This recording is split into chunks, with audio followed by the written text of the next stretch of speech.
Welcome to the Southern Six Sports Podcast, brought to you by 228sports.com. Now let's get in the game with your host, Bruce Thornton. And welcome to Season 3, Episode 7 of the Southern Six Sports Podcast, brought to you by 228 Sports. I'm your host, Bruce Thornton, and once again, I am joined by a guy that I work with on a weekly basis covering George County athletics as my co-host and analyst, Justin Estes. And good evening, Justin. How are you today? Good evening. I'm doing well, and I guess it wasn't too bad last week. Second week as the co-host here on the Southern Six Sports Podcast. There you go. And we are once again in downtown Lucedale at the Downtowner Grill, so staying close to home right now. I'll have to take you out on the road to one of these destination spots to do a podcast here over the next couple of weeks. You missed out on the trip to Picayune and Biloxi and some different places, but we're going to have to take this show on the road and get out of hometown Lucedale. Yeah, last year y'all hit up a couple of good spots all around the coast, moving this show around week to week, so definitely going to have to do that, but the Downtowner Grill here in downtown Lucedale is not a bad spot either, though. Not at all. We are here every week doing our Downtowner Grill Coach's Corner with Coach Ray, and we've got a show as we're recording this on Tuesday. But we just want to talk a little bit about what's going on around the coast because we are already into week 3, and we are halfway as we conclude this Friday night. We will be over halfway towards finally getting into region play,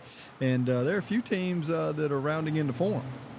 Yeah, when you look at the coast, still a handful of teams that are 2-0 that's playing extremely well, and then you've got, some sitting there at 0-2, and that's not where you want to be. But there's some like Ocean Springs that's played a really tough schedule early on. Yeah, when you look at it from the scores from last week. Before I get into that, I do want to say our guest tonight, later in the show, Matt Stats is going to join us from Gulf Coast High School football, and looking forward to talking to him as he does his poll every week and really kind of sticks his neck out there, makes some predictions every week, and doing a pretty good job. I think he went 14-2 or something like that last week. And you can also hear him on Thursday nights with Mississippi Gulf Coast Community College. They got a big game this week as they take on Jones College on Thursday night.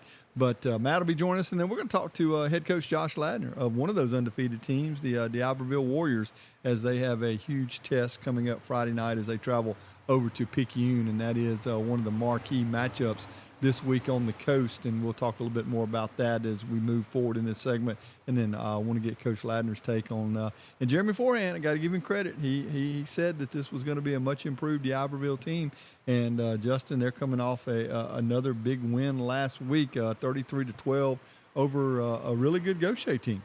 Yeah, I've been impressed with the D'Iberville Warriors as they posted back-to-back wins against Columbia and Gaucher. Both of those are pretty good programs, and then obviously the big test this week with Picayune. We'll know a lot more about the Warriors and what kind of season they could have after they tussle with the Maroon Tide this week. I totally agree, and you see that team competing. If they can compete against Picayune, then you're like, okay, let's put them in the mix to challenge Gulfport and Ocean Springs at the top of the 7A standings. But it will be a test, and looking forward to talking to Coach Ladner about rebuilding that program, because you and I know, because of the wars that George County and D'Iberville have played over the years, this goes back to the 1970s and the 80s as far as a rivalry between George County and D'Iberville, back to Buddy Singleton and Fred Gill, Bill Martin, Al Jones. I mean, so we are very familiar with D'Iberville, and especially the difficulty of going in there and playing at their place. And I still say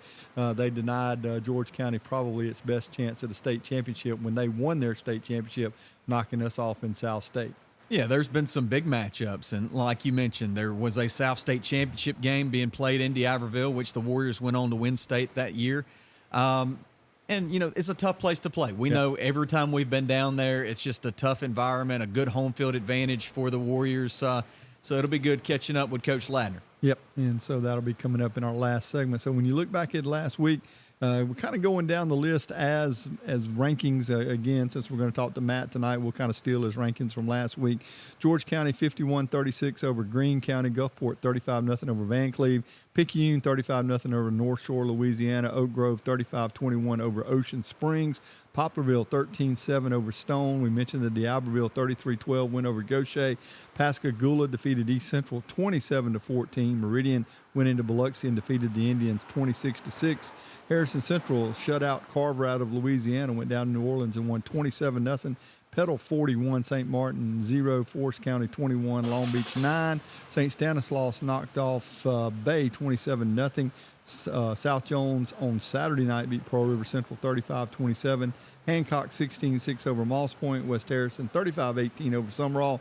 Pass Christian 48-9 over Purvis. Pope John Paul 34-7 over St. Patrick. And Presbyterian Christian knocked off Resurrection 36-13. So when you look at those scores, Justin, the top teams outside of Ocean Springs, and you mentioned Ocean Springs is probably the best 0-2 team in the state because they continued to challenge themselves early in the year, and they do it again this week, taking on Northwest Rankin. Yeah, and I mean that's the kind of schedule that prepares you for the playoffs. And when you talk about playing a team like they played last week in who was it last week? Oak Grove. Oak Grove last week, you know, that's one of the best teams. That's the number 2 team according to Max Preps when you look at some of the rankings around the state.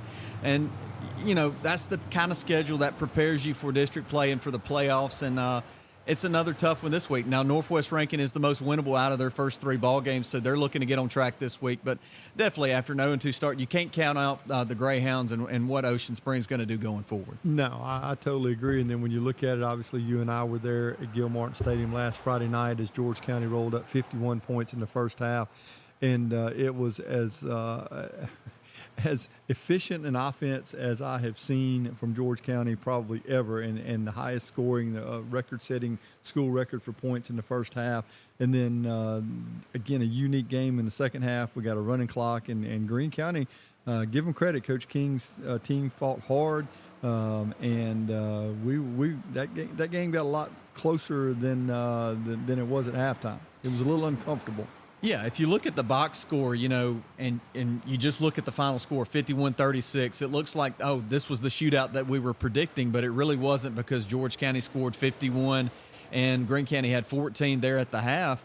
And then the Rebels were shut out in the second half, so it was really a tale of 2 halves. But fortunately for the Rebels, they had such a huge lead that they were able to hang on. And, you know, the starters were never pulled in that ball game. I mean, They played the entire game. It's just the Rebels came out a little flat after the half. And Deuce Knight continues to do what he does. He rolled up 317 yards of passing and 5 touchdowns, and he continues to prove why he's a 5-star quarterback. And he's really led this Rebel team well in the first 2 weeks of the year. Yeah, the stats that he and Kobe King put up are just video game numbers. I think they both combined for about 700 or 800 yards of offense and 10 touchdowns, I think, because Deuce had 5 in the air and Kobe had 1 in the air and then had 4 on the ground. So it was quite a showing by both offenses. And I think Greene County is going to be okay once they get into region play, and this week they've got Wayne County at home. But they're going to be a dangerous team in that Division 8 4A. Well, they had an impressive win in week 1 against West Harrison. Then West Harrison bounces back and beats Sumrall this week. So they're not a team that's bad by any stretch of the imagination. Greene County's going to be fine. The Rebels just kind of jumped on them early there, and within a minute of playing that ball game, George County was up by 2 scores. So that kind of tells you how it went. And then the Wildcats just were never able to get back close enough. And when you had the running clock there in the second half, you were working with a condensed ball game to begin with. Right out of the gate of the second half. So that just made it really tough on the Wildcats to be able to fight back and really give the Rebels that shootout type game where it was back and forth score. And they did get it back to within, a couple of scores. But with the clock just continuing to drain there in the second half, it was going to be tough for them to actually tie the Rebels or take the lead. Yeah, and when you look at Gulfport picking up a 35-0 win over Van Cleve. Van Cleve off to an 0-2 start. I think they'll get themselves straightened out this week, taking on Forest County, Coach Fant's crew. But Gulfport with a good test. And this will kind of be they play Madison Central. They go up there, and this is the same Madison Central team that Ocean Springs played in week 1. So you kind of at least get an apples versus apples kind of look at what Gulfport and Ocean Springs do and how they play with this matchup with Madison Central. Yeah, both of those games on the coast this week are ones I'm looking at to really tell how good these teams are. Gulfport going to Madison Central is going to tell a lot. Madison Central is a team that they come in 1-1 to this game, but you look at who they've played. They played Brandon, which is the number one team in the state.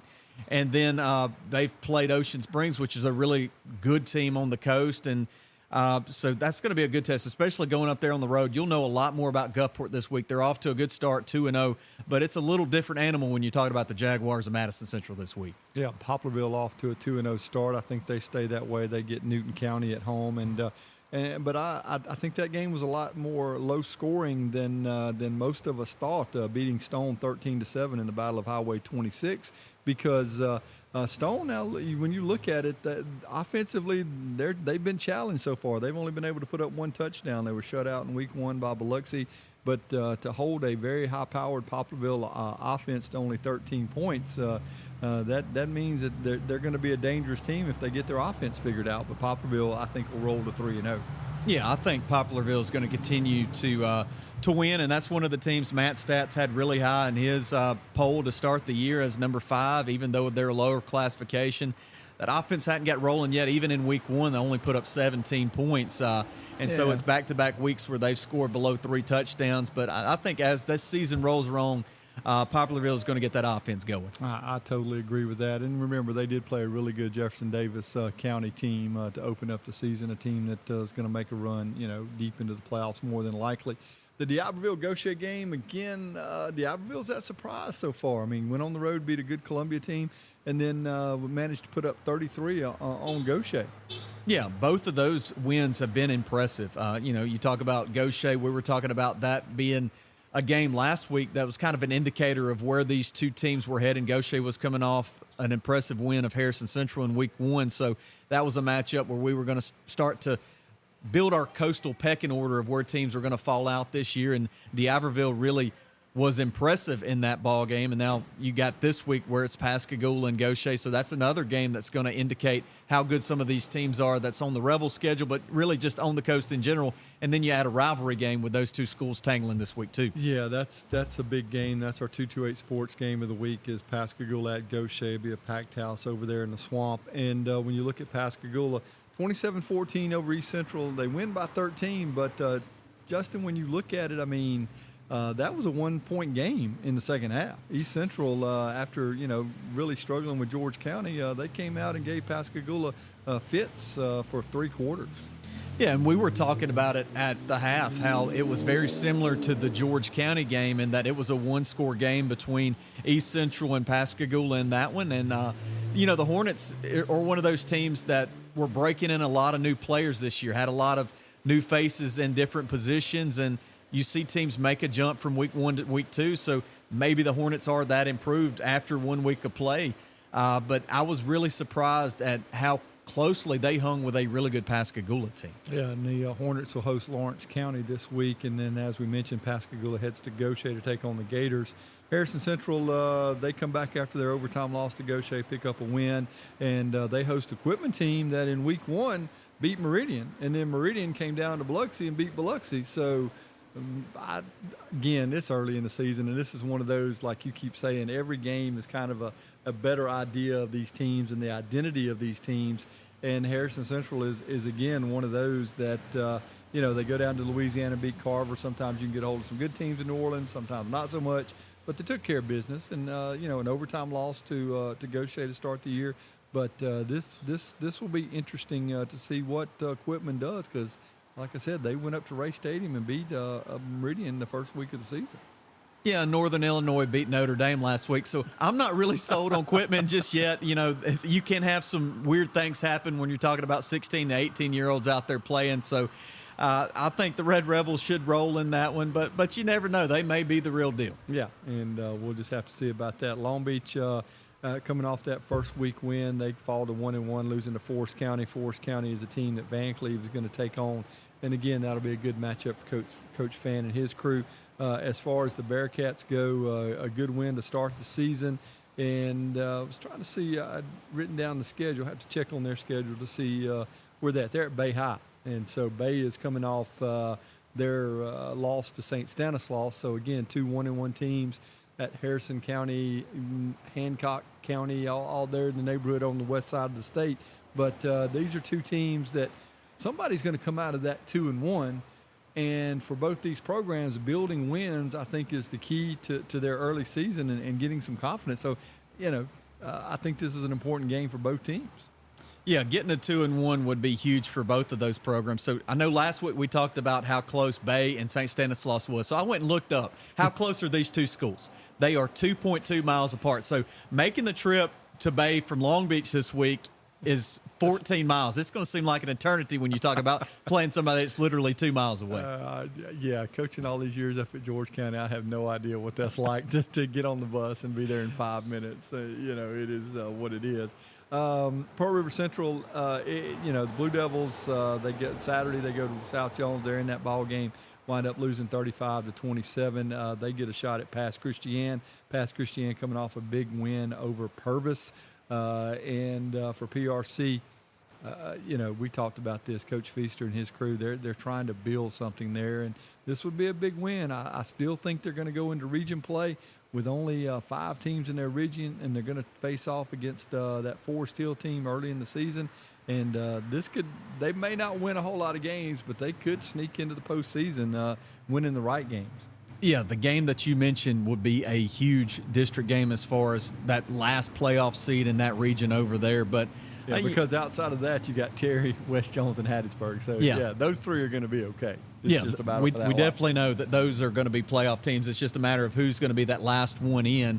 But this would be a big game, a big win for them. And they didn't play terrible against South Jones. And South Jones can sometimes have some good teams. I'm still not sure what the Braves have this season, but 35-33, good close ball game there. So to play Pass, I know Pass is a good lower level team. So that would be a big win for the Blue Devils. But I think the Pirates may get the better of PRC this week. Yeah, and it's week 2, and we're starting to see a trend, unfortunately, with the Moss Point Tigers. You and Nick D'Angelo talked about this a couple of weeks ago on our Talking Sports show on WRB, and he talked about the numbers being down at Moss Point as far as roster size. And we saw it again with Moss Point. Played a really good first half with Hancock, and just didn't have the numbers to hang in there late in the ball game, and they fall 16-6. And for Moss Point, I think that's going to be a theme. They head to St. Stanislaus, and Stanislaus coming off that big win off Bay. Wins are going to be hard to come by for Moss Point, and yet I say that every year, and they're another team like we talked about with Pearl River Central. All of a sudden they get into region play, and they wind up as a 2 seed or whatever because they get the wins when they have to have them. Yeah, and when you're talking about depth issues, especially early in the year when it's still hot, that could play a factor. And, especially when you're playing a team like Hancock that's a higher classification team. And for the Hawks, I'm not really sure what to make of that offense yet. They put up 50-plus points in week 1, and then they're in a low-scoring 16-6 game with Moss Point this week. So who knows? But that was a really good offense last year. So maybe the Tigers' defense really is that good, even with some depth issues. Yeah, and like I said, Moss Point taking on St. Stanislaus, and Hancock makes a trip over to St. Martin. St. Martin ends a long losing streak in week 1, and they go to Petal. And we talked to Coach Smith last week. He was, and they kind of got welcomed back into 7A last week. Petal put a pretty good whipping on them. But Hancock, again, it's a common theme. We're still trying to figure out the identity of these teams. And especially, now we know, like I said, we know Picayune, we know what they got. We kind of got an idea of Poplarville, kind of got an idea even George County and seeing them in Pascagoula and some of these teams. But some of these others, those teams that are going to be trying to challenge these top teams, challenging Ocean Springs and challenging Gulfport in 7A, challenging George County, Pascagoula, Picayune in 6A, going after Laurel and Wayne County in 5A. We're still trying to figure out in 4A, as I've said all along. Your guess is as good as mine, because that one I can't ever figure out when you're talking about Stone, Green, or not Stone, but Green after Poplarville. Green, Poplarville, Pass, Bay, and then who's the other one I'm missing? Pass Christian. That one is just, I think, we've said it all along, I think Poplarville's proven already they're going to be tough to handle.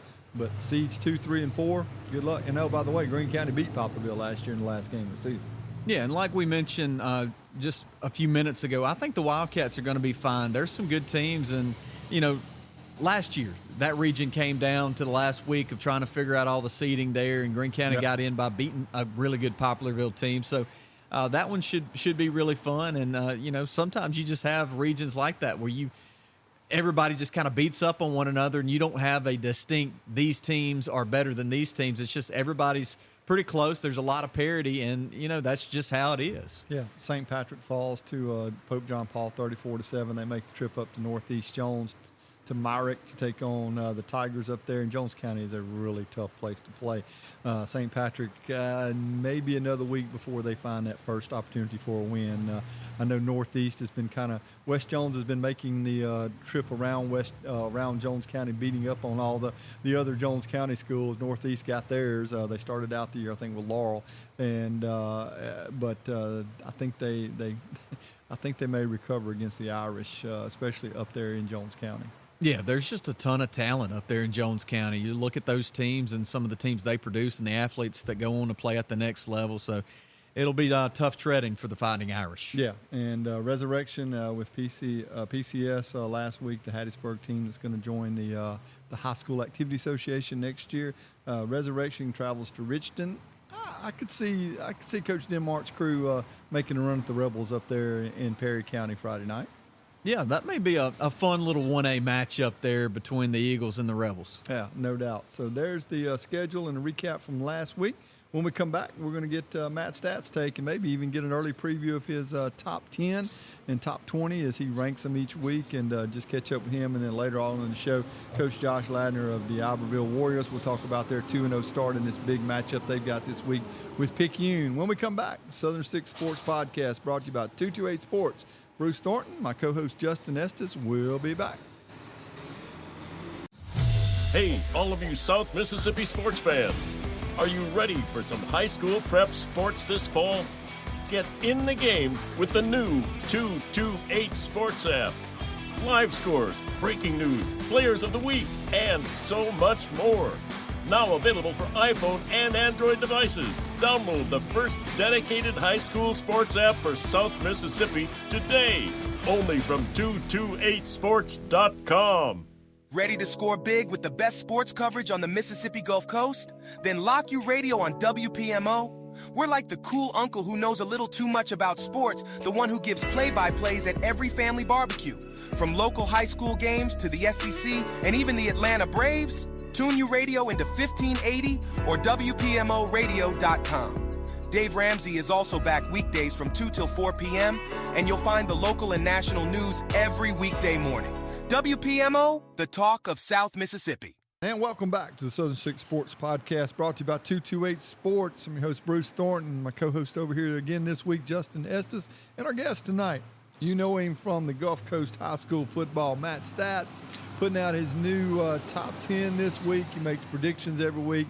And, oh, by the way, you can catch him on Thursday nights with the Mississippi Gulf Coast Bulldogs. And the Bulldogs with a big matchup this week, taking on Jones College in the big rivalry game coming up Thursday night. Matt, how are you tonight? Yes, very good, Bruce and Justin. Glad to be here.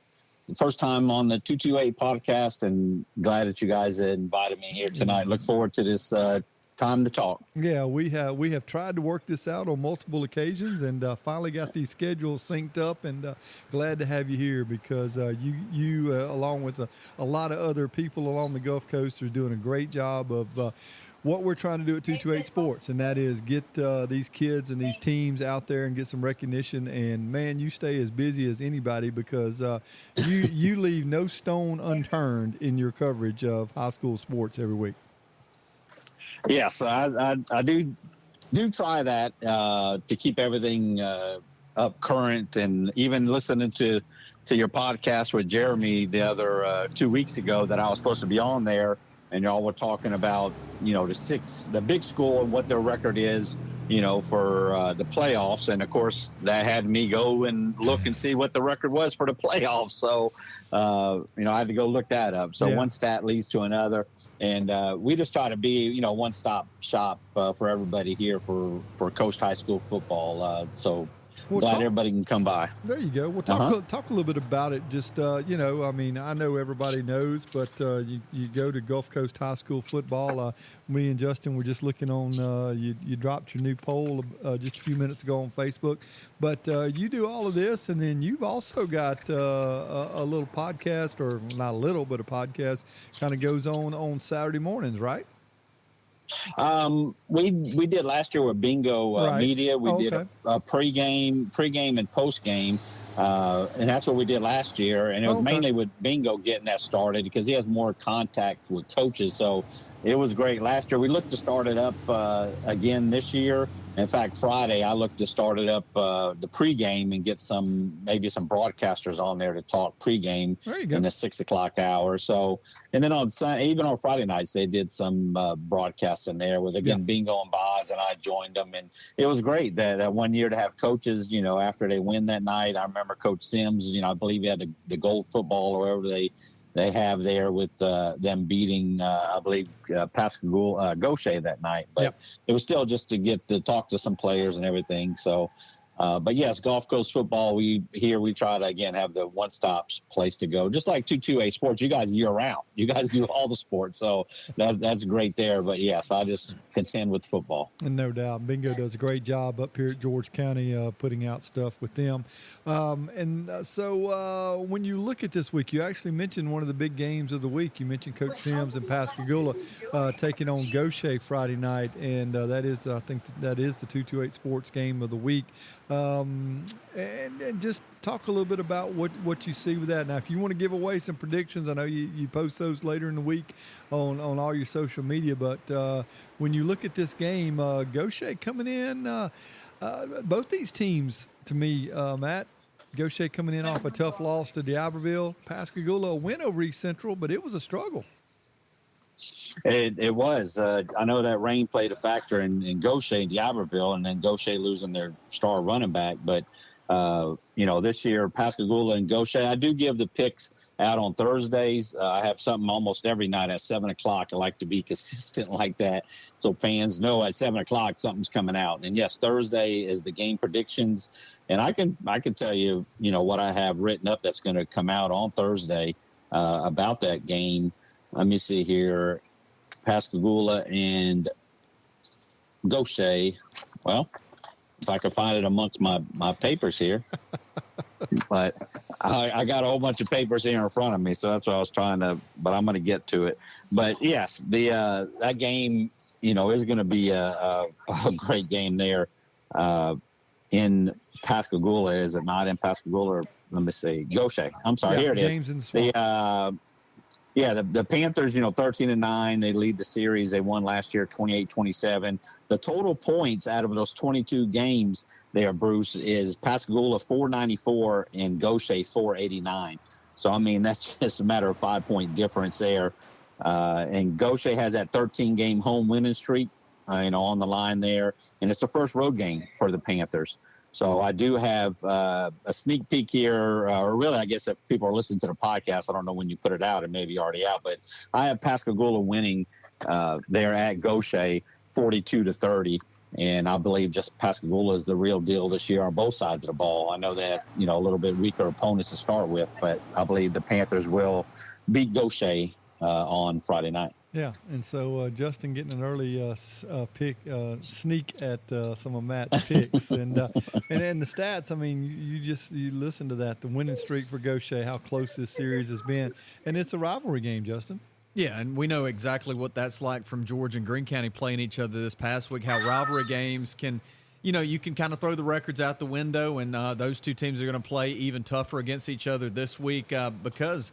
It's schools in close proximity. You've got probably family on both sides in the Pascagoula-Gaucher rivalry, just like George County and Greene County. So I'm looking for that to be a really good ball game. Yes, and like I said, with the score-wise, I mean, I try to look at everything to try to get the close score as close as I think it's going to be. But the scores are a bonus. And, of course, the fans, the 1 year I post it every year, 9 years now, and I give the scores where that 1 year a fan would say, well, you got the team right, but the score was like way off. And so the following week I said, okay, I'm not posting any scores. Well, then I had a radio broadcaster for a certain high school team message me and say, hey, what do you think our score is going to be at our game? Because, I didn't post any scores. So when I didn't, people were like, hey, what's the score going to be? So I that's fine. Fans are like that. You're going to hear it just like in the top 10 poll that's released. Fans will, I would think something was wrong if a fan didn't come on there and say, hey, this team should be higher, or some fans come on there and, put the clown. This is a clown poll, tell me where you think your team should be. I mean, just don't come up there, so-and-so's team, D'Iberville should be, where they should be. They should be higher. And so, of course, I just released it at 7. I haven't got any comments on it yet, but I'm sure they're coming. Well, just give it a few more minutes. I'm sure that they'll be there. Yeah, but and, man, your when you George look at County Rebels are there at the top. Yeah, you putting the bullseye on the back of the Rebels without a doubt. But when you look at that poll, and when you think about it, Matt, a Picayune is at 1-1, an Ocean Springs is an 0-2. But early in the season, man, you're comparing apples and oranges here with some of these schedules and some of these teams you're playing. I mean, in Ocean Springs, they may be the best 0-2 team in the state because of the competition they faced so far. And so, you look at it and somebody says, well, why are they still in the poll? Because they've gone out and challenged themselves early in the year with what they've done. And when these teams do that in Picayune, okay, they're 1-1, but they lost to Brandon, and that game was a lot closer than the score indicated. So, to me, I mean, I'm not as big a homer as Justin is sometimes with the polls and everything. I mean, I still think Picayune deserves to be right there until somebody outside of the number 1 team in the state from Jackson can beat them. Now if D'Iberville goes in there, this is another big game this week. Our buddy Jeremy Forehand is going to be calling it for D'Iberville, and our Talking Ball y'all crew. I mean, we've talked to all those guys. That's going to be a big one Friday night. And, if D'Iberville can knock off Picayune, then I have no problem bumping up ahead of George County, even if George County goes, and knocks off Biloxi, because they will have earned it based off what the Warriors have done this year. Yes. D'Iberville will not win in Picayune. And that's just me. Of course, that's what I do is make predictions. Oh, yeah. And they're not gonna make the they're gonna have a good contest over there. But even then, where fans would say, just like in the college with NIU beating Notre Dame, some fans think if D'Iberville beats Picayune, they certainly most likely would go above Picayune, as I'm just one voter, and then they add in a strength of schedule. But they most likely would go past Picayune if they go in there and beat them. But, some fans feel, I've seen polls over the years, some local that some people do that, a 10th ranked team beats the number 1 team and they go from 10th to 1st. So, again, NIU is not going to go to 5th ranked in the nation because they beat Notre Dame, last week. So we put a lot into it as far as when I say me, it's mostly me. But then we also have, like, the 5 other voters. But I do most of the, game predictions, and I do my predictions there. If you want that prediction, we have, let me see, Picayune, Maroon Tide 16-11. They won last year 42-7.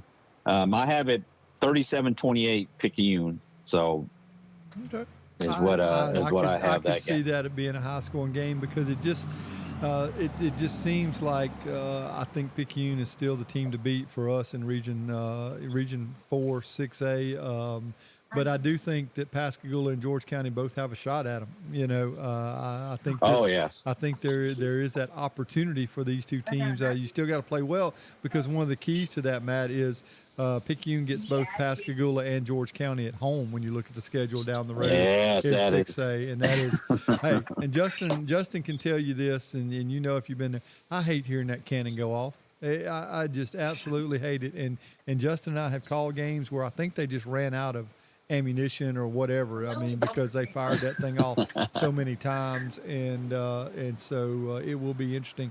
But to me, is there another game outside of the Pascagoula Gaucher game or the Picayune D'Iberville game that you're really interested in? I know Gulfport's on the road at Madison Central.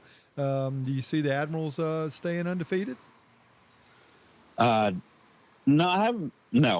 I don't, because it is on the road. That's one thing that I do put in my predictions, that when I say a team at home wins, is that it could be favor Gulfport if they were playing in Gulfport. Of course, it's the first road game for Gulfport, but I do have it a close game in 30-24 in Madison Central winning. They lost to Brandon last week. Of course, Brandon, one of the top teams in the state. I think that was like a 21-7 game or something like that. It wasn't a big blowout. I just don't think Madison Central was able to do a whole lot offensively against that Brandon defense.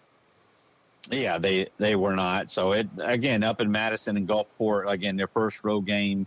The Admirals do have a 4-game road winning streak. So and they won that Van Cleve last week as expected, and they expected to win the first week as expected, and they beat both teams pretty good as I expected them to. So as far as the other matchups, the other top 10 matchups, we just mentioned, Biloxi 10th ranked at George County, the Iberville 7th at number 3 Picayune, and Pascagoula we mentioned number 6 ranked at Gaucher. So that's what 16 out the top 10 are playing each other on Friday. Yeah. So and we've got Justin. We got 5 teams left that are undefeated. You and I were talking about that in the first segment. Our George County Rebels are undefeated. Pascagoula undefeated. Gulfport undefeated. So you've got 2 of those teams. You got Pascagoula staying undefeated. You got Gulfport suffering their first loss. I'll wait and get your prediction here in just a second on the George County Biloxi game. So hang on to that. Then you've got Poplarville undefeated. They're going to stay undefeated this week. Poplarville, yes, they should have they got Newton County. Yep. They played them twice. And both of them were, one game was 49-21. It was the second round of the playoffs in 2022. The Cougars, though, they've been in the playoffs 5 straight seasons. The Hornets, 5 straight home wins. I have them 33-16, Poplarville beating Newton County in Poplarville. So I know they're without Keys. They're a good running back, and they played the tough Stone team last week. But I do have Poplarville winning that 33-16 against Newton. All right, and so you got Poplarville getting a 3-0. You got Pascagoula getting a 3-0. You've got Gulfport and D'Iberville both falling 2-1. So, Justin, I guess we got to ask him. The last of the unbeaten, the team that's at the top of your poll, are George County Rebels. You mentioned Stone. Biloxi shut them out first game of the year, and then Meridian comes to town, beats the Indians. Got a new head coach, so it's kind of hard to get a feel for them. What's your take on our Rebels taking on Biloxi? Yeah, Biloxi, I was surprised last week. Like you say, it was 6-6 at halftime. Then they just got shut out the second half. I guess it's going to take a little bit of time for Coach Dubas, if I'm saying it right, for him, his offense to get going. And I know these are non-region games, so they can lose them all and try different things. But Rebels, they lead the series 7-6. They've won back-to-back games, or no, they lost. Why did I write that lost down? last year. It was ugly. We were there. They lost. Justin and I were there. It was ugly. It was. They lost by that point. Yes, I know it was a revenge. I don't know why I put that on there, but I'm about to change it. Anyways, last time George County started 3-0 was 2015, so they're looking to start 3-0. I do have George County winning 42-19.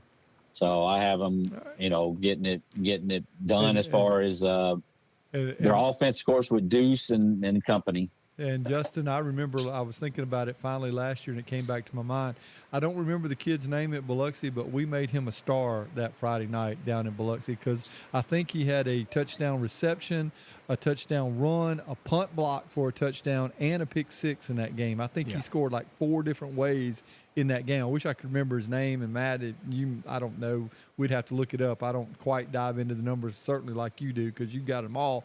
But I do remember that we made a guy if he wasn't the state player of the week or national player of the week, we certainly contributed to it last year with Biloxi. Yeah, there were a few different publications had him as the player of the week on the coast, to say the least. Whenever you can score 4 or 5 different ways, you don't really see that often. And he had a tremendous game versus the Rebels. So this year the Rebels are trying to get a little payback at Gilmartin Stadium up here in Lucedale. Yep. And yes, which I think they will. Yeah, so. And you did mention, I know we talked to Coach Ray on our coaches show here on WRBE on Tuesday nights, and he was saying that game with Meridian, some heavy rain during that game, and Biloxi turned the ball over a few times. but the weather was a factor in that matchup with Meridian last week. So hopefully by the time we get to Friday night, we think the storm's going to get on through here, and hopefully it's going to move on through quick, and no damage or anything to any of the fields and facilities at any of the local schools, and we can get back to football on Friday night. Matt, real quick, Ocean Springs 0-2. They're going to get their first win over Northwest Rankin this week. What do you think about that one? Yes, they're gonna. They played good last week, against Oak Grove. I was again. I'm at home watching 4 or 5 games, so I watched every play. No, I didn't, but they had it where Oak Grove scored 14 points, and then Ocean Springs scored 21 to lead 21-14, and then Oak Grove just took there after that pitch by Ocean Springs and fumbled it, and they scooped and scored, and then that was it. But Ocean Springs played closer than what I thought. They're getting in the rhythm. They did lose a lot on defense last year, as it's known on that. So they'll be in contention there, obviously for a playoff spot. They'll be in the playoffs. But I do have Ocean Springs. Let me scroll down here. I won't bore you with all these other stuff. The last time they started 0-3, Ocean Springs, 2001. So they went 0-11 that year. Wow. So it's been a long time since they started 0-3. This team's not going to finish 0-11. They're going to win some football. Yes, 39-23. 39-23 is what I have. Ocean Springs getting their first win at home against Northwest Rankin. Okay. So I think. When you look at the big picture, Matt, because you've heard us talk on this show. We talked with Jeremy too, and Justin and I have talked about it. Classification-wise, with each classification for 7A, is the question going to become again? Does D'Iberville and Ocean Springs, do they have enough to challenge Gulfport? And then who is going to be that 4th team? Is it going to be Harrison Central? Biloxi? How do you see that playing out as a classification? As far as who's going to make the playoffs, give me your top 4. Who's going to make? I think Gulfport will edge out Ocean Springs this year. Is what I'm seeing. Gulfport's going to win the region. Ocean Springs is going to be right there. D'Iberville is going to be a playoff spot. Now, D'Iberville, could sneak in there and beat Ocean Springs again. They're hosting at home there later in the season. And then I have, so that leaves, again, Biloxi and Harrison Central and St. Martin. St. Martin, unfortunately, they're still young. I had them beating Van Cleve that first week, losing last week. They won't make the playoffs. So just because I say something, obviously they play it on the field, but that's where I get on here to make predictions, and that's what I see. St. Martin will not make the playoffs, and then that will leave again Harrison Central and Biloxi. I think Biloxi will get it going, and I think Biloxi will make the playoffs, and Harrison Central will be the odd man out. On there. So you've heard me talk about this. You even looked up the record, and I know it wasn't good. Can this region get some playoff victories this year, or are they going to go one and done again once they get into November?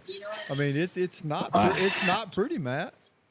No, it is not. Again, I looked up the stats listening to you guys, talk a couple weeks ago, and I went back to 2015 for some reason. I don't know why it's to 2015, but they've played 30 games. This is the big school when they were 6A and now 7A. They played 30 games.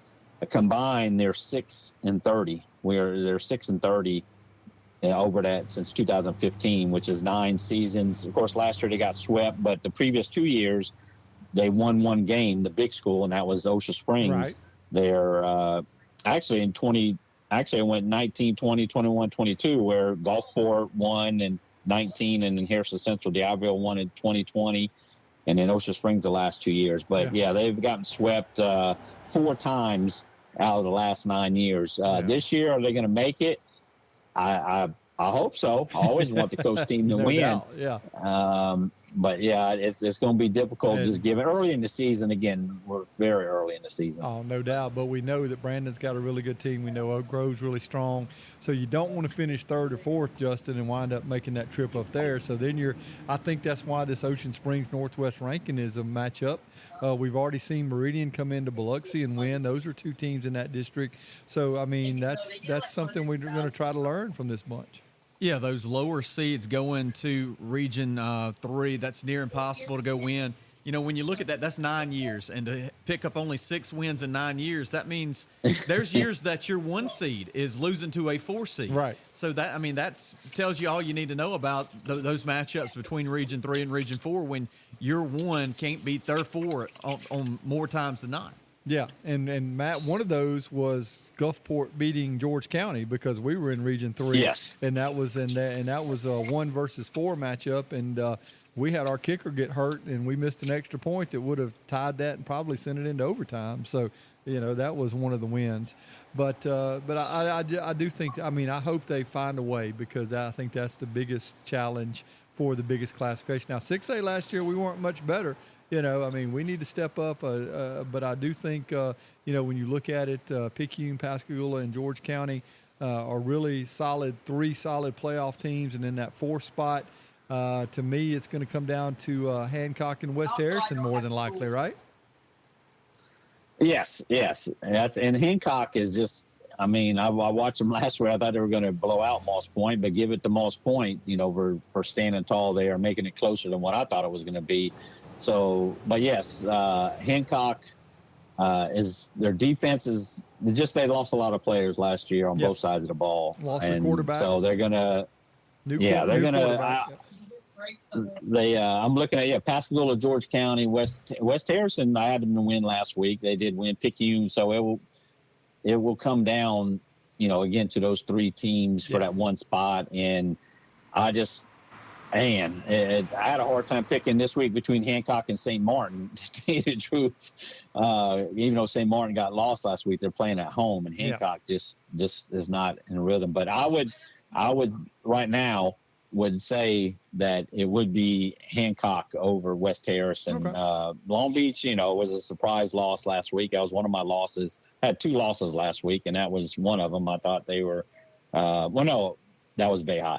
So, yes, Long Beach was a good win that first week, and they struggled last week. But so they have a lot of returners, a lot of good running backs. They're building something at Long Beach, but they're another year or 2 away, I think. But they could be dangerous and sneak up on somebody. So, yes. Well, Matt, just give us a rundown. Tuesday night is your poll that comes out, and all this on Facebook and Twitter or X.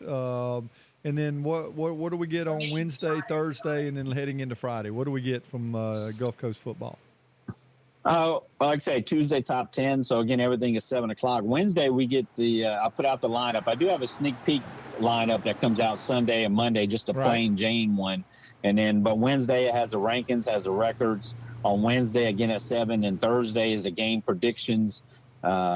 And then Friday, of course, I'm at the headquarters and on X and putting out live updates and on Facebook. And then Saturday, you know, we have the highlights that I put out from WXXV and WLOX.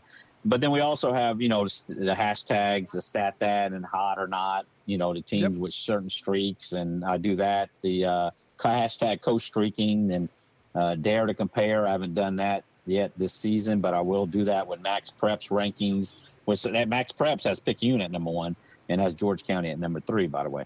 But I'll do the dare to compare and then the game predictions, and then so that's what it is. Monday I used to do a rewind, but I don't necessarily do that anymore. I come out with a Coast Clips, which of course yesterday came out with it with them dancing the 5 teams that are undefeated. Check those out. Yeah, I try to keep fun. You know, outside the box, you know, to think about it. It's like some WWF references there, a little WWE wrestling and stuff. It's a lot of fun. Yeah, definitely check those out. Yeah, I do it in the star cards. I did for a few years, and I didn't do them this year to, you know, put the certain players from one from each team at least, if not more.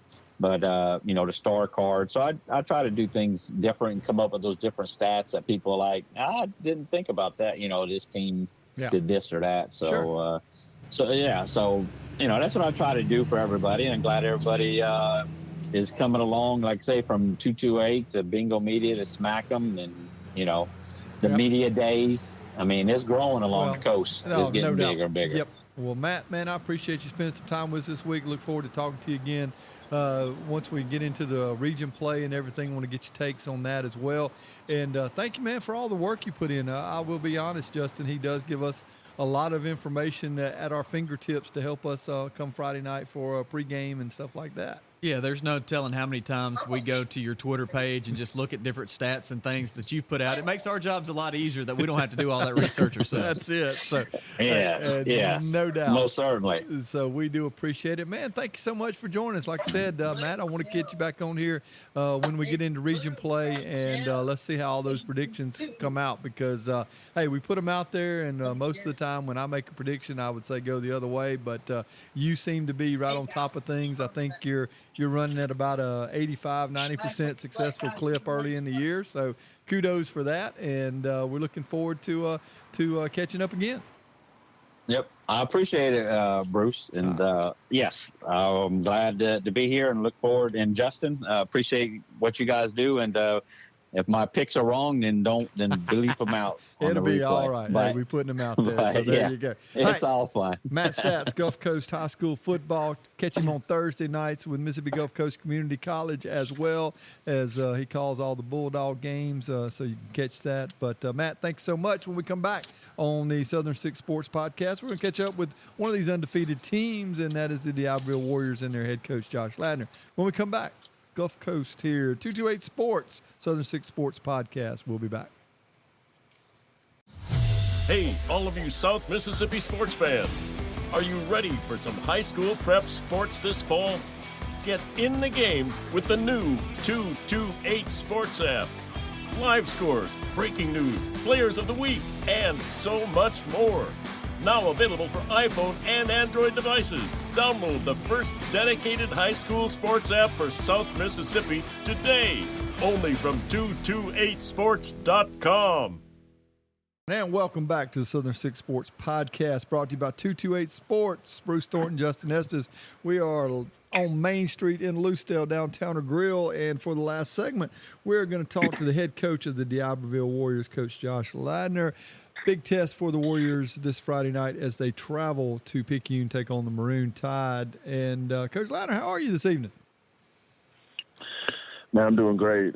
Just sitting here waiting the storm out, with my family and just kind of hanging out. That is kind of where everybody's at as we're recording this on Tuesday night ahead of what will be Hurricane Francine, and just hoping that all of our Southern Six schools and communities are safe and make it through this storm all right. And let's get to Friday night and play some football. And your D'Iberville Warriors off to a great start and a real test coming up heading on the road to Picayune. But talk a little bit about this. Jeremy Forehand told me a couple weeks ago, Coach, that not to sleep on the Warriors, and you guys have gotten off to a great start. Yeah, well, Jeremy's great, man. He's a great supporter and alumni, and so we appreciate that. But I'm honestly, I can't brag on my boys and my coaching staff enough. If I'm being honest, they just have been very faithful and working really hard with the young men, and I've been very fortunate to inherit a great staff and inherit a great tradition here at D'Iberville. And honestly, I'm just doing my best as the head coach to kind of live up to that tradition in our community and demand of what the football represents to us, So, but it does look a little bit more like Warrior football so far, and for that, I'm very grateful. Yeah, and when you look at this program, you talk about the tradition. I mean, I know D'Iberville football going back to the 70s and the 80s. My roommate in college was from D'Iberville, played for Buddy Singleton, and he and I would talk a lot about it. I've seen the wars that D'Iberville and George County have had Justin and I have talked about it. You guys won a state championship that I think if we had won South State that night at your place, we'd have probably went on and won it that year as well. Yeah. I thought that was the two best teams in South Mississippi or in the state that year, and you guys got that. But there is a tradition down there that I will put up against any on the coast and any in this area, D'Iberville football and what it means to that community on Friday nights. Yeah, you hit the nail on the head. It's everything, to us and to our school and to our community, and it means a lot to me. I'm a former Warrior and played here. Lived here my entire life. I still live in D'Iberville, and my son plays. My two sons play, and so it's very, very special to me. And it's a very important to me. I think most know that it is successful and that it does look like Warrior football, and so, just grateful to be able to lead it. And when you look at this team, Coach, and what you guys were able to do, I mean, you make that long trip to Columbia and you pick up a big win, and then you're able to follow that up with a win over a really good Gaucher team. Just talk about for you, what have you seen from your team? You're 2-0, obviously you're really proud of them, but what have you seen for this team that's kind of getting you back to that mindset of, okay, this is what I wanted D'Iberville football to look like again? I mean, what are they doing that gives you that confidence? Playing great defense. If I'm being quite honest, our I guess greatest football teams traditionally have three ingredients. And that's a great running game with an opportunistic play action pass. A great special teams, and they fear defense, and so you mentioned, the 2002 team that went to war with George County. Well, that may be statistically the greatest defense in the history of the state. We allowed 6.7 points per game, had 5 shutouts, and we knew each and every night that we could hang our hat on our defense. Let's say if it was just a bad night for the offense, or if we had an off night, we knew our defense that we don't have bad nights, you know what I'm saying? And so, and that's really what we've been missing my first 2 years. Last year we gave up, I think, 36 points per game. The year before it was something similar to that. And I knew it started on that side. It just, we just weren't able to get it done. Offensively, we've been sort of consistent. Defensively, it just was missing. And so we brought in Coach Broussard, Neil Broussard, as our new defensive coordinator. And, we changed a lot of staff on that side of the ball, and what we got was a great mixture of guys that were willing to do the dirty work and put in the extra effort to make sure our defense is shored up. And so honestly, in the first 2 ball games, that's been the difference. Last 2 years, I felt like we had to score every single time we got the football, and so maybe I press a little bit as a play caller. My kids feel the pressure, and so again, when you have high school kids and they're feeling pressure, they tend to make a lot more mistakes. So you look like a bad football team. But, in the end, I think the biggest difference from the first 2 years until now has been our defense in the first 2 games. I think we're down to about 14. So far in the first 2 ball games, about 14 points per game is what we're averaging allowed. And Coach Broussard has held each team to, I think, less than 200 yards total offense. So, if we can continue doing that, then I think that we got an opportunity to compete with just about every team. Columbia was phenomenal. Coach Pogue, he had those boys ready to play. They were extremely physical. And our defense just allowed us to kind of stay in the ball game long enough to wear them down, and then, Gaucher, of course, the rain, of course, was a factor, and probably affected them more than us, if I'm being honest. Coach Hyde does a great job. Gaucher has a ton of speed. They're going to win a lot of ball games this year. But again, our defense allowed us to stay in it long enough. They even scored a defensive touchdown in the first half and allowed us to make the adjustments that we needed to on the offensive side. And hopefully we can do the same this week. Yeah. And Justin, you and I have talked about it, and we've been there, and you've been a player. D'Iberville is just one of those places on the coast, and not all of them are like this, but when you go into that Warrior Field and that stadium, it's just going to be one of those nights that it's going to be a tough place to play.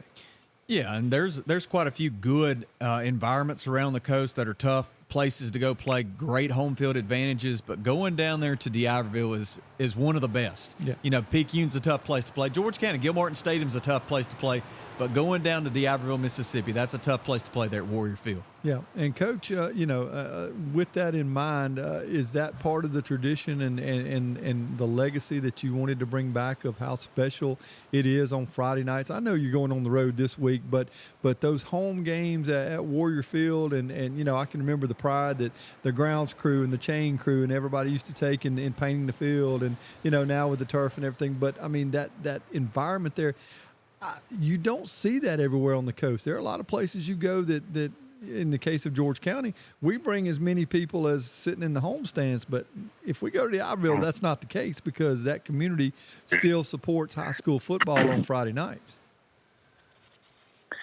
Yes, sir. No doubt about it.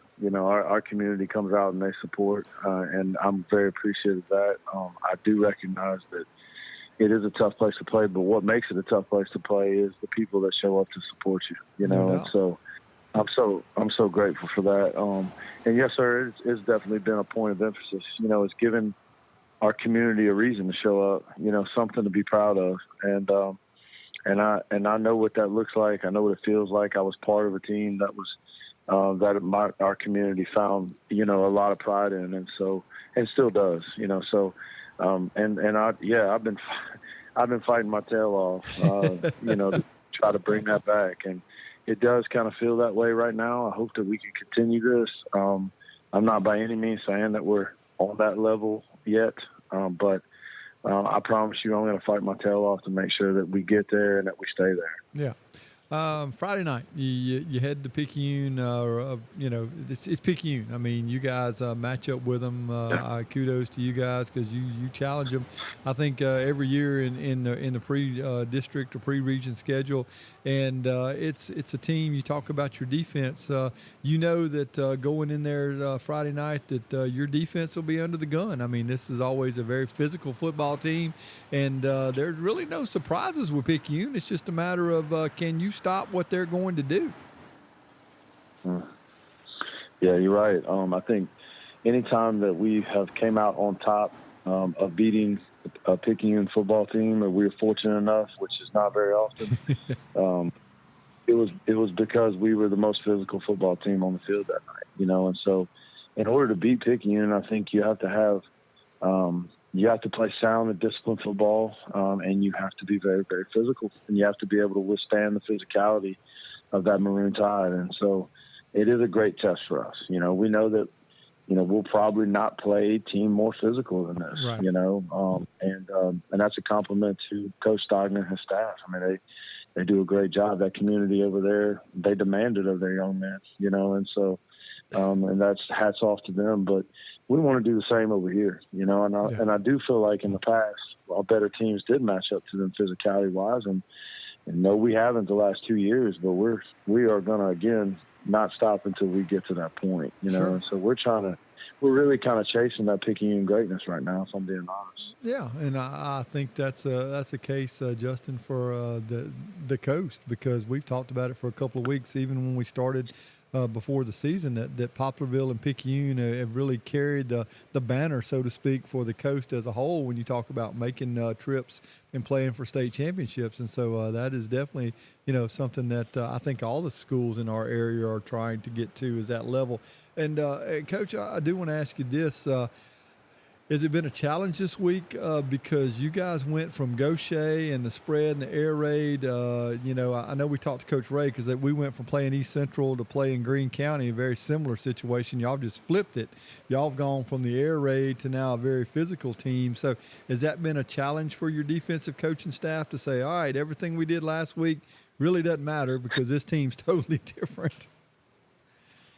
Yeah, no, it has, and you're absolutely right. I mean, you go from like just what you said. I mean, we've had three totally different teams in the first three ball games, and so Columbia had a returning 2,000-yard passer and a lot of RPO system and a little bit of a Wildcat with Lance Polk's system of Wildcat being brought in from the South Panola days to probably a team that wants to throw it just about every down, and now.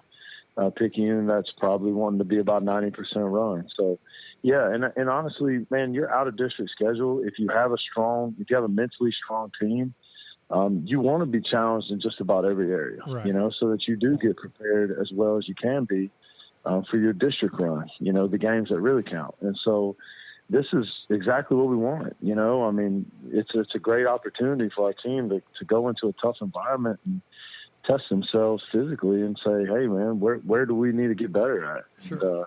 And so we're excited about the challenge. And when you look at it, and Justin, we've heard Coach Ray talk about that, of trying to put together a non-district schedule that can really prepare you.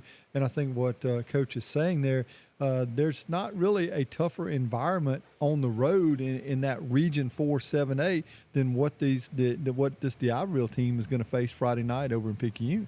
Yeah, absolutely. I think it's a great test for y'all, Coach. And, you talk about Picayune and what they want to do offensively is run the football. But just looking at y'all stats, you've been very successful running the football and being physical, too. 102 carries for 740 yards, averaging 370 yards per game on the ground, and 8 rushing touchdowns. And you look at the pass game, just 8 passes attempted all year long. So y'all kind of mirror Picayune in that way of really wanting to establish the run. Yeah, there are a lot of similarities there now that you mentioned it. But I think what that really all boils down to is trying to win the trenches, right? So, I mean, and our offensive line really has done I think a pretty good job of controlling the line of scrimmage each and every week. And so, and for that, I'm very, very proud. And yes, sir, you're right. I mean, the run game starts with a strong run game for us. Yeah. And when you look at it, Coach, again, that ability, if you can win the line of scrimmage with Picayune, it's going to give your coaching staff and it's going to give you and your players a lot of confidence moving forward as you get into region play, because I think, obviously Gulfport and Ocean Springs has kind of been the top dogs or top 2 teams in that region for the last couple of years.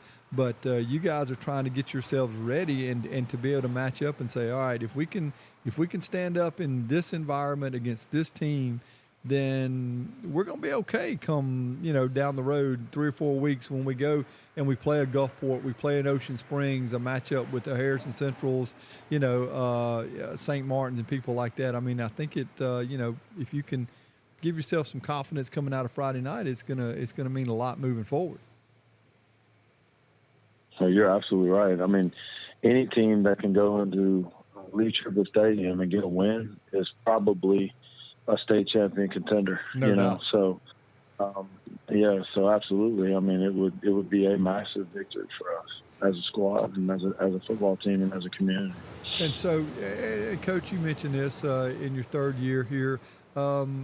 Obviously, win a region title, playoffs, state championships, all that stuff. Yeah, that's the coach speak of where we all want to get to starting the year off. I mean, every year coaching baseball or softball, yeah, we want to win a state championship. But, realistically, with what you're doing, are you heading in the right direction? I mean, are you really feeling good? Because this is going to be a tough game Friday night. I mean, Picayune's a really good football team.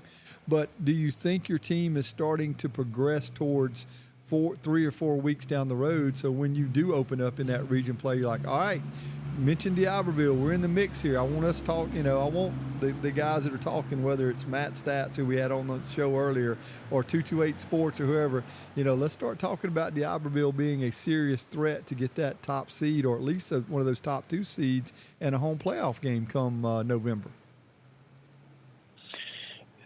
Are we a threat for that? Is that what you're asking? Yeah, I mean, are you building towards that? I mean, I know you consider yourself. I mean, we want everybody to consider, but are you on the right path? I mean, do you really feel good about the steps you're taking to get to that point where, all right, we're ready to challenge that Gulfport, that Ocean Springs, and see if we can bring hang another banner, so to speak, at Warrior Stadium? I believe in my football team, and I believe in my staff. And I do believe that if we continue to work hard, stay humble, and stay healthy, which I think every team would just about say Sure. that, if you have an injury to some key guys, everything changes, So if we can stay healthy and keep getting better, I wouldn't trade my team.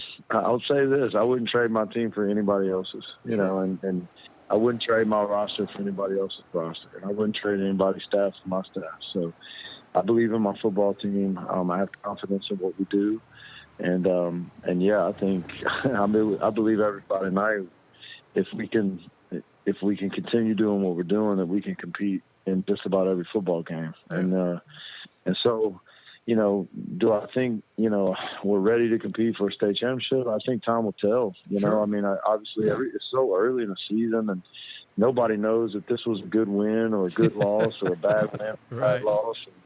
But I think the picture does get clearer the more games you play, and so, and this Friday night will absolutely be a great addition, to the information. So you're right.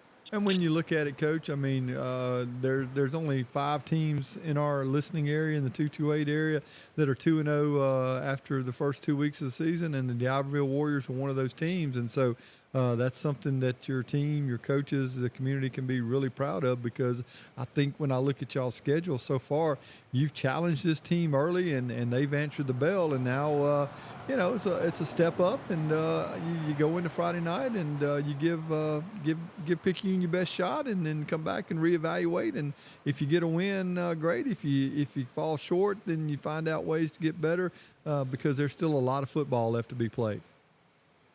Yes, sir. You're absolutely right, and that's kind of been my message to my team this week. And you just hit the nail on the head again. It's really just about challenging ourselves, finding out where we need to get better. Because even if we win, it doesn't give us a playoff berth. Right. You know what I'm saying? It doesn't knock us out of the playoffs. It's not senior night, but we need to learn from it what we need to learn from it. And to gather the information and continue getting better, win or lose. Yeah. But I do think, Justin and Coach, that it's one of those nights that people around the state take a look at it at certain games, and they want to know the score. And if they look up at about 9 o'clock Friday night, because I think this is going to be a quick game. You guys run the ball so much. Y'all may be through.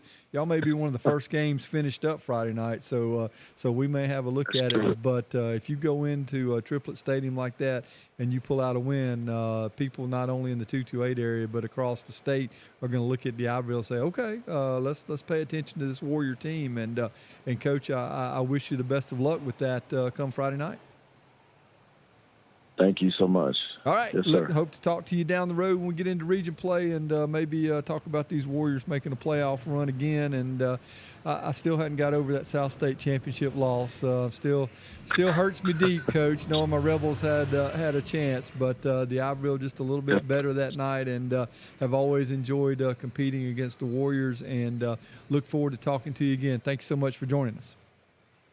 Thank you for having me. All right. That's Coach Josh Ladner, D'Iberville Warriors head coach. And Justin, another Friday night coming up. Really looking forward to that. And it's going to be fun. The George County Biloxi game, what we got covering on WRBE, you got Jeremy Forehand and the D'Iberville crew along with the Talking Ball crew. You got that game absolutely covered from both sides. And the Pascagoula-Gaucher matchup, Bill Glenn will have that covered, and 228 Sports will have it all Friday night and Saturday.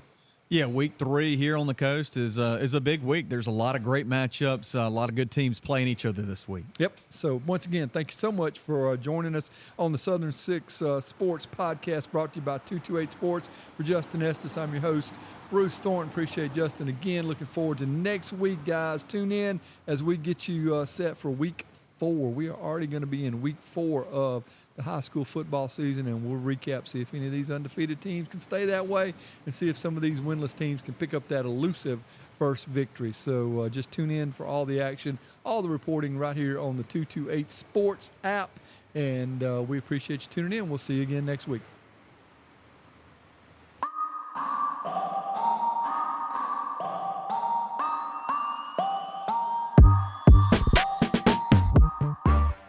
You've been listening to the Southern Six Sports Podcast with Bruce Thornton. Stay in the game with 228sports.com. The Southern Six Sports Podcast is produced weekly by 228sports.com. All content and interviews are copyright of 228 Sports LLC. Contact us on the web for more information.